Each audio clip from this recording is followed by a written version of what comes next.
안녕하세요.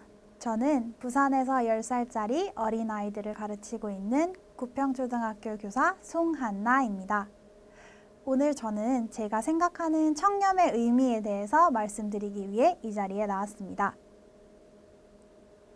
저는 흔하다면 흔하고 특이하다면 굉장히 특이한 집안에서 자라왔는데요. 저희 할머니께서는 20년 동안 초등학교 선생님을 하시고 정년퇴임을 하셨습니다. 저희 어머니께서도 초등학교 선생님을 하셨고요.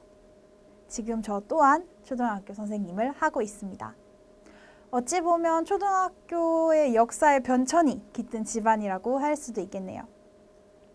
저희 할머니께서 제가 초등학교 선생님이 되고 싶다고 말씀을 드릴 때마다 항상 시장바구니 이야기를 해주셨습니다. 한나야, 네가 초등학교 선생님만 돼봐라. 그러면 학부모들이 너한테 잘 보이려고 난리를 칠 거다. 내가 시장 바구니 들고 시장에 가면 싱싱한 나물, 제일 좋은 고기, 돈도 한 푼 안 주고 그득그득 채워왔다. 이 이야기를 들을 때 저희 이모는 항상 그 가득했던 시장 바구니에 대해서 입이 마르도록 이야기를 하십니다. 그런 걸 보면 정말 없었던 이야기는 아닌 것 같습니다. 하지만 시간이 조금 지나서일까요? 저희 어머니가 있었던 초등학교는 조금 달랐습니다.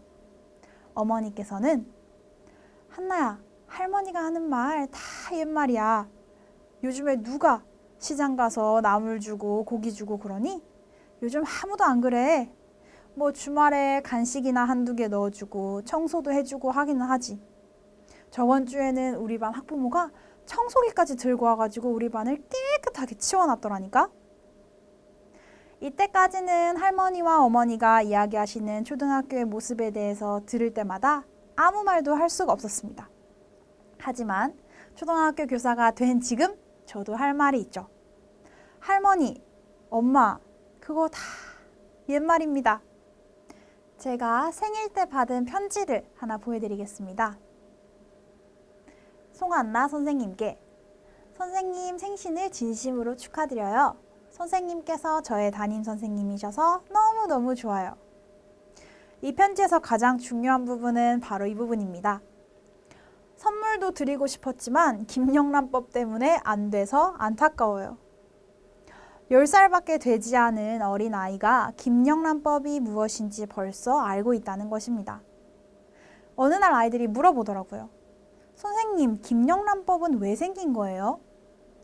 저는 하도 청렴과 관련된 연수를 많이 들어서 거의 무조건적 판사로 대답했습니다.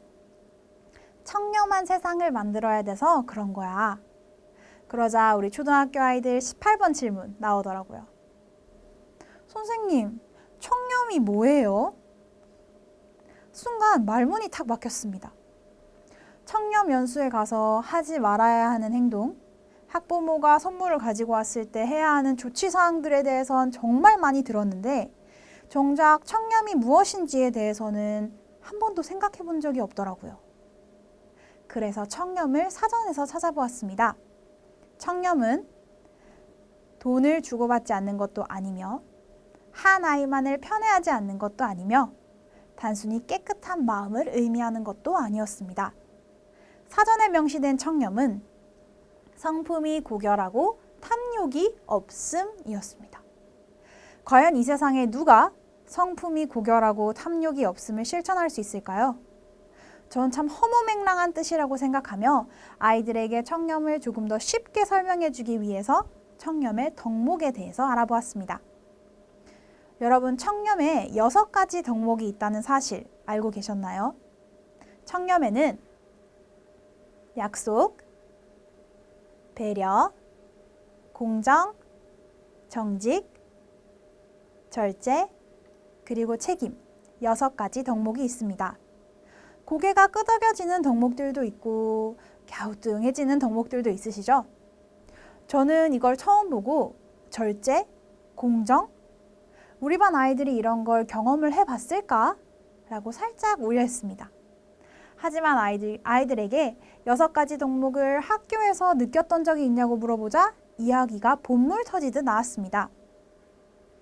놀이터에서 놀기로 했던 꼭 지켜야 되는 약속, 급식 순서를 양보할 수 있는 배려, 친구의 시험지를 흘낏 보지 않는 공정, 떡볶이를 먹으려고 빌렸던 돈을 꼭 갚는 정직, 아무리 좋은 장난감을 친구가 가져와도 슬쩍 하지 않는 절제, 같이 가지고 논 보드게임은 같이 치우는 책임. 아이들은 생각보다 청렴과 훨씬 더 가까운 존재더라고요. 또 그 덕목들도 너무 잘 실천하고 있었습니다. 그래서 저희는 청렴의 의미를 널리 퍼뜨려보자. 우리 반뿐만이 아니라 우리 학교뿐만이 아니라 부산, 더 넓게 대한민국까지 청렴의 의미를 퍼뜨려보자고 큰 포부를 가지게 되었습니다. 아이들은 아까 봤던 상황극으로 연극도 해보고 노래도 만들어 노래도 부르고 춤도 추며 청렴의 의미를 더 널리 퍼뜨리기 위해서 열심히 노력했습니다. 우리가 생각한 청렴의 의미가 통한 걸까요? 아니면 아이들의 열심히 노력하는 모습이 예뻐 보였던 걸까요? 저희는 교육청에서 주최한 콘텐츠 대회에서 영상과 관련하여 1등을 하며 수상하고 부상으로 10만 원을 받게 되었습니다. 우리 반 친구들은 다 같이 우리가 청렴의 의미를 널리 퍼뜨렸다며 서로 얼싸안고 좋아했죠. 저는 부상으로 받은 10만 원을 피자를 사 먹을까 치킨을 사 먹을까 혼자 고민을 하다 학급회의를 열기로 결심했습니다. 그런데 우리 반 학급회의에서 전혀 뜻밖의 결과가 나왔습니다. 바로 상금을 전액 기부하자는 내용입니다. 아이들이 학급회의에서 했던 발표가 아직도 기억에 남습니다. 선생님, 우리는 매일 맛있는 급식을 먹는데 아프리카 우간다 친구들은 죽을 먹는데요. 선생님, 우리는 재미있게 선생님과 수업하고 친구들과 노는데 아프리카 우간다 친구들은 매일 돌을 캐러 간대요. 선생님, 이 10만 원이 우리보다 아프리카 우간다 친구들에게 훨씬 더 소중할 것 같아요. 얼마 전에 학교에서 전체적으로 보여준 굿 네이버스의 사이먼 이야기가 굉장히 마음에 와닿았나 봅니다. 아이들은 하나같이 아프리카 우간다 친구들에게 도움을 주자며 입을 모았으니 말이죠. 그렇게 저희는 유니세프에 10만 원을 전액 기부하며 다 같이 기부했다는 팔찌도 차게 되었습니다. 아이가 한 이야기가 기억에 남습니다. 선생님, 우리가 기부를 하는 게 진짜 청렴을 실천하는 것 같아요. 햄버거나 치킨을 먹을 수 있는 순간의 기쁨을 절제하고 더 힘든 상황에 있는 사람들을 위해서 하는 배려. 그것이 아이들이 생각했던 진짜 청렴이 아닌가 생각합니다. 기부와 청렴, 사실 멀게 느껴지는 두 단어인데 아이들을 통해서 이어지더라고요. 제가 아까 말씀드렸던 청렴의 의미 기억나시나요? 성품이 고결하고 탐욕이 없음. 허무맹랑하다고 생각하며 과연 이 세상에 누가 그럴까 생각했는데 우리 아이들이 성품이 고결하고 탐욕이 없더라고요. 부끄럽지만 저는 실천하지 못했는데 우리 아이들은 이미 청렴을 실천하고 있었습니다. 나이가 들어가면서 참 많이 바뀌는 것 같아요. 어렸을 때는 예쁜 마음들, 감사한 마음, 고마운 마음, 이쁨 받고 싶은 마음들을 삐뚤빼뚤 써내려간 쪽지, 떨리는 목소리에 담았다면 나이가 들고 나서는 그런 같은 마음들을 나물, 고기, 돈, 청소기에 담으니 말이에요. 왜 이렇게 변하는 걸까요? 왠지 물질이 담기지 않은 마음은 진실되지 않은 것 같아서? 아니면 그런 마음들을 글과 이야기로 풀어나가기엔 왠지 부끄러워서? 이유는 모르겠지만 한 가지 확실한 건 우리 아이들이 우리보다 훨씬 더 청렴에 가까운 존재라는 것입니다. 우리 아이들이 이런 청렴한 마음 지키고 더 예쁘게 자랄 수 있도록 가르치고 싶습니다.